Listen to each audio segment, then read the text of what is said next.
Ayan, magandang araw mga kapatid.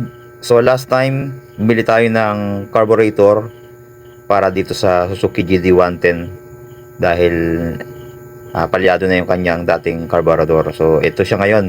Dinala natin sa gawaan. Itong motor na to ay napakatagal na at memorable na sa akin dahil ito yung unang motor ko na talagang nabayaran natin sa pamagitan ng hulugan. At matagal din ang serbisyo nito sa akin dahil lumabot siya ng 11 years yung motor na to. So ayan yung carburetor na nabili ko sa Shopee. So stock carburetor din yung nabili natin, no? Katulad lang din nung dating niyang carburetor. So yan yung ipapalit natin ngayon sa luma. So halos 1.5 years ata na nabakante o na pahinga itong motor na to, kaya ganyan yung itsura niya, masyado ng madumi at marami ng mga dapat tinisin or palitan dyan. So wala namang problema yung kanyang makina, yun lang talaga yung carb yung problema na ito. So ayan, abangan natin to mga kapatid hanggang sa maikabit ni Sir Jomar. So stay tuned po tayo.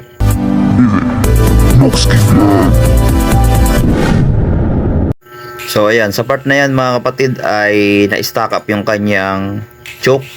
Kaya gagrinder ni Sir Jomar dahil ayaw na matanggal para maisalpak ulit sa panibagong carburetor na ilalagay.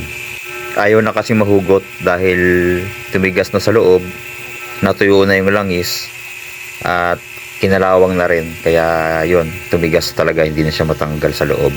Kaya kailangan talagang gamitan ng grinder para matanggal. So ayan, dahil grinder yan, kaya mabilis naman na natanggal ni Sir Jomar. Ayan na, nililinis.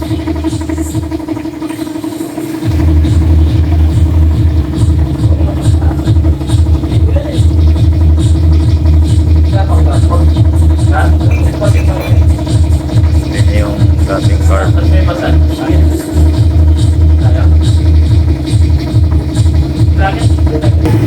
Sir Jomar, ayan. Boss, shoutout to. Ayan, dito tayo nagpapagawa kasi kaibigan natin yan. Tala niya, vlogger din yan. Supportahan niyo yung kanyang page, yung ano mo? Yun. Pakapit tayo ng bagong carburetor dito sa dati nating motor. Yan, na-stack ng matagal nakakapit na. Kung mga gusto magpagawa, dito kayo pumunta. Mga malapit lang dito sa Barangay Anon, Florida. Yan yung kanyang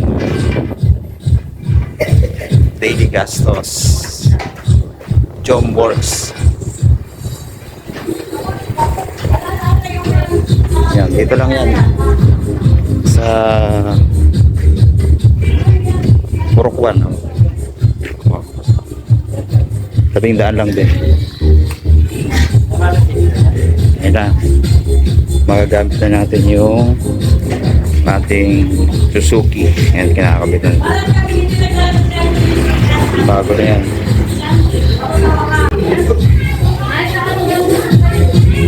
A few moments later.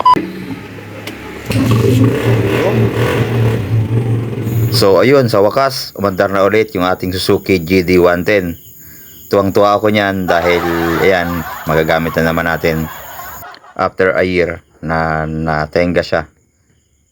Maraming salamat niya pala kay Boss Jomar Baluyot, ng ating kaibigan at kapitbahay din.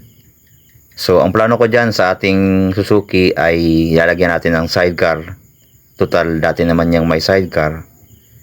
Nabenta lang natin nung pandemic dahil sa kinapos tayo ng financial.